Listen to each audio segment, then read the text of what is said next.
Hey everyone, welcome to English literature with Sumona.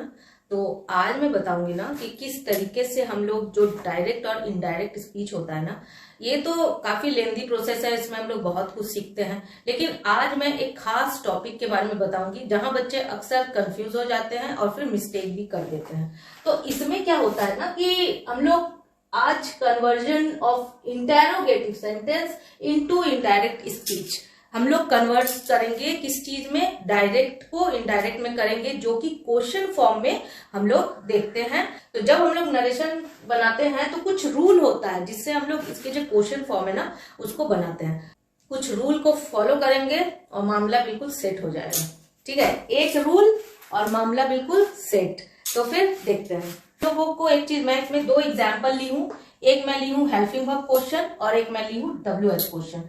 तो helping verb question में क्या होता है ना कि हेल्पिंग वर्ब क्वेश्चन में ये जो इन्वर्टेड कॉमा होता है ना, ये जो इन्वर्टेड कॉमा है ये रिमूव करके हम लोग इफ या वेदेयर लगाते हैं। कब? जब हेल्पिंग वर्ब क्वेश्चन होता है, मतलब जब वर्ब से क्वेश्चन स्टार्ट होता है।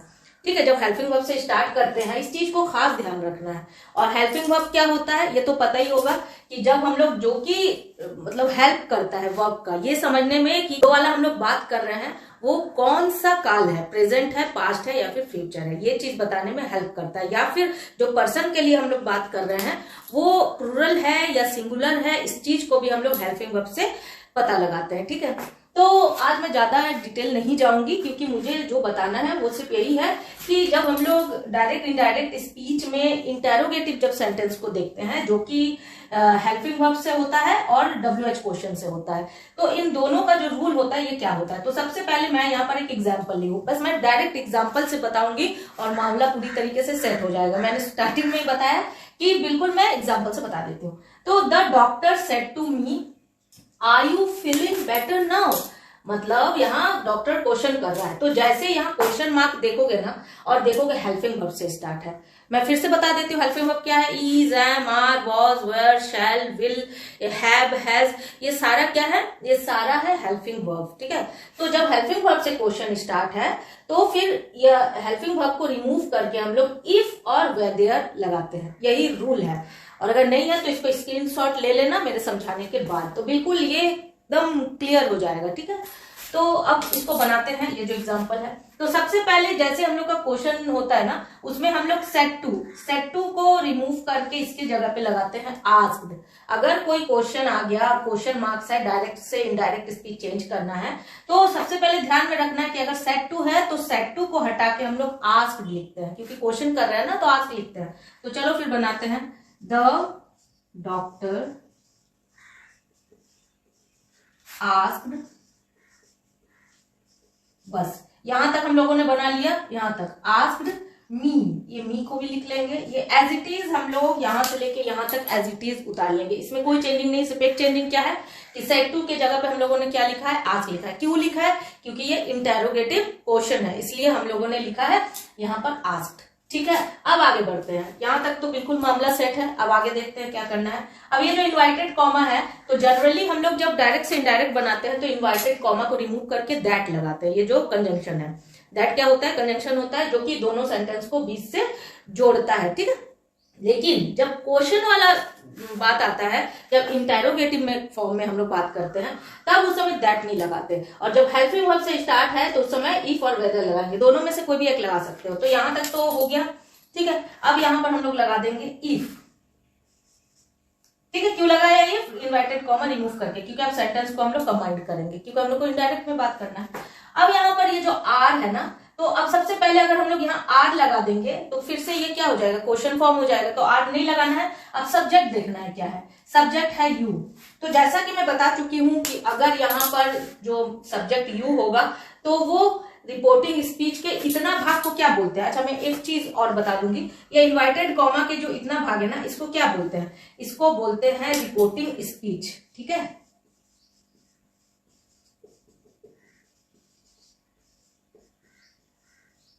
इसको बोलते हैं रिपोर्टिंग स्पीच। ठीक है, और इधर वाले को इन्वर्टेड कॉमा के इधर जो है इसको क्या बोलते हैं? इसको बोलते हैं रिपोर्टेड स्पीच।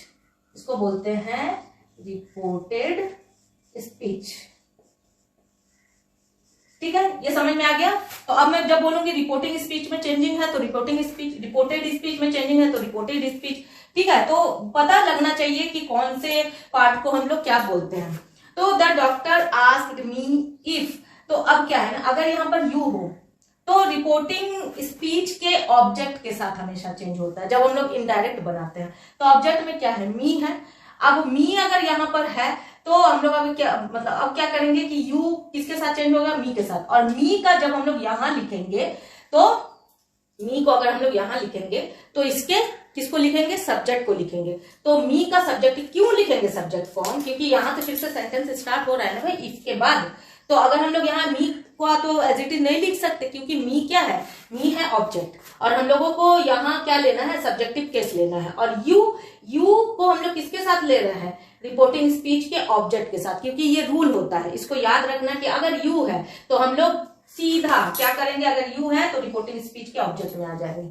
और अगर आई और वी रहा तो इसको हम लोग पॉजिटिव में भी ले सकते हैं। अगर यहाँ योर रहता तो फिर भी यहाँ पर किसके साथ लेते हैं, ऑब्जेक्ट के साथ ही लेते हैं। तो वैसे ही अगर आई और वी रहा तो रिपोर्टिंग स्पीच के सब्जेक्ट के साथ हम लोग लेते हैं। अगर आई और वी रहा और अगर ही शी किसी एक का नाम रहा, दे रहा, तो वो नो चेंज होता है, फिर हम लोग कुछ चेंजिंग नहीं करते। मैं यहाँ पूरा डिटेल नहीं बताऊंगी, मेरे वीडियो है यूट्यूब में, जाके देख सकते हो तो समझ में आ जाएगा, या फिर कहीं बुक में भी है तो देख सकते हो अगर समझ में आता है। तो यहाँ सिर्फ मैं इतना ही बताऊंगी क्योंकि आज मैं ज्यादा जो मतलब थोड़ा थोड़ा पार्ट करके मैं कवर अप करना चाहती हूँ, क्योंकि एक बार में अगर ज्यादा ले लूंगी बच्चे बोर भी हो जाएंगे और फिर पढ़ने का मन भी नहीं करता है। तो आज मैं सिर्फ इतना ही बताऊंगी कि जिसमें इतना आ जाता है, ठीक है।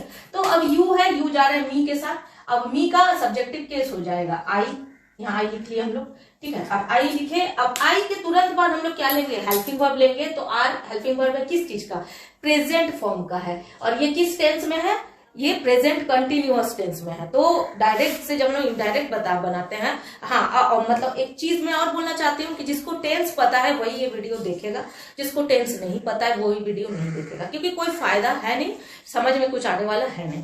तो ये कौन से फॉर्म में है, आर है, आईएनजी फॉर्म है, मतलब प्रेजेंट कंटिन्यूअस फॉर्म है, ठीक है।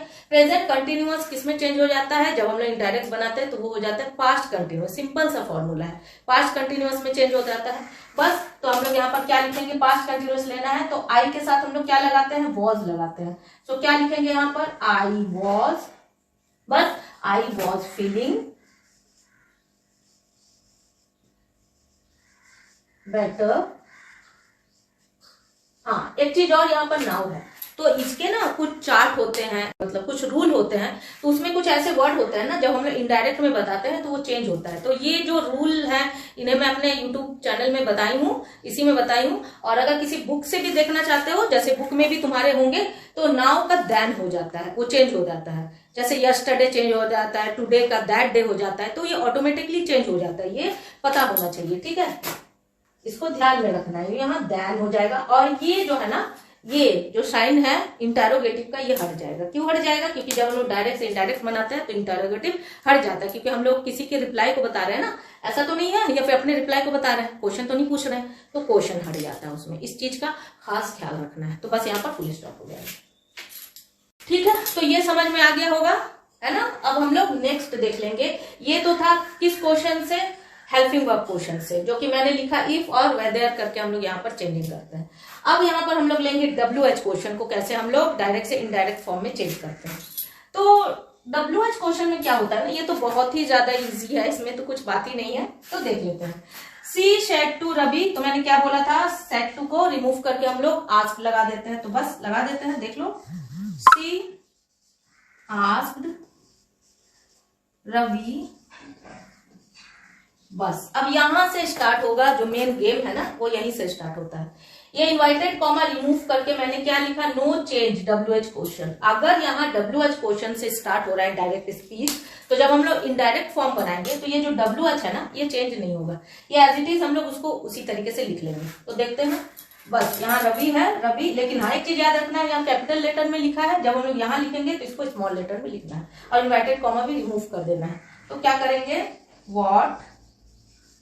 अब ये इंटरोगेटिव में है तो किस में बनाना हम लोग को, असर्टिव में बनाना है।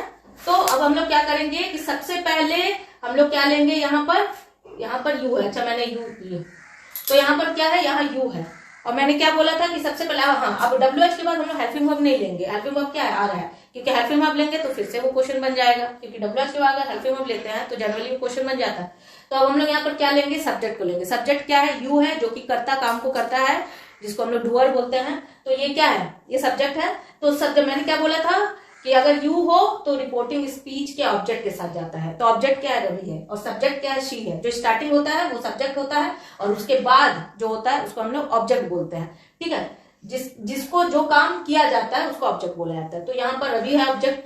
तो यू अगर है तो यू जाएगा किसके साथ, रिपोर्टिंग स्पीच के ऑब्जेक्ट के साथ। ऑब्जेक्ट में क्या है, रवि है। अब रवि का हम लोग क्या फॉर्म लेंगे, रवि का हम लोग प्रोनाउन लेंगे। तो रवि का प्रोनाउन क्या होता है, ही होगा। तो यहाँ पर क्योंकि ये लड़का है तो इसलिए यहाँ पर लिखेंगे ही लिखे। अब लेंगे हम लोग यहाँ पर हेल्पिंग वर्ब। ठीक है, तो अब हेल्पिंग वर्ब जब हम लोग लेंगे तो ये कौन सा टेंस में है देखना है, ये प्रेजेंट कंटिन्यूअस टेंस में है। तो प्रेजेंट कंटिन्यूअस टेंस किस में जाता है, जब हम लोग इनडायरेक्ट बनाते हैं तो पास्ट कंटिन्यूअस टेंस में जाता है। तो यहाँ पर क्या है, यहाँ ही है, तो ही का पास्ट में क्या होता है, वॉज और वर होता है। ठीक है, वॉज वर और आईएनजी फॉर्म लगता है। ठीक है, तो यहाँ पर क्या है, ही के साथ जो भी सिंगुलर फॉर्म होता है, ही शी किसी एक का नाम और इट, इसके साथ हम लोग क्या लगाते हैं, वॉज लगाते हैं। और you we they plural form होता है, उसके साथ हम लोग वर्ड लगाते हैं। ठीक है, तो यहाँ पर क्या है, यहाँ पर ही है, तो ही के साथ जब हम लोग पास्ट कंटिन्यूअस टेंस को लेंगे तो क्या लगा देंगे, वॉज लगा देंगे। तो यहाँ पर व्हाट ही वॉज राइटिंग, ये जो राइटिंग है इसको बस एज इट इज यहाँ लिख देना है।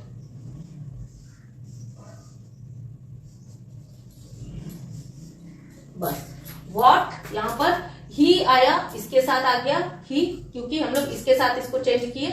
और ये जो हेल्पिंग वर्ब आर था तो इज आर मार्क इसमें होता है प्रेजेंट कंटिन्यूअस में, और आईएनजी लगता है। जब पास्ट कंटिन्यूअस होता है तो वॉज वर हो जाता है, और ही एक सिंगुलर सब्जेक्ट है तो उसके साथ हम लोग क्या लगा दें, वॉज लगा दिए और बस आईएनजी लगा दिए। ये मतलब एज इट इज होता है, जैसे प्रेजेंट कंटिन्यूअस है चेंज हो जाएगा पास्ट कंटिन्यूअस में। बस ये सब थोड़ा थोड़ा जो रूल है इसको याद रखना है। तो कभी भी जब डायरेक्ट से इनडायरेक्ट बनाओगे तो कभी भी किसी तरह का मिस्टेक नहीं होगा अगर रूल से बनाओगे।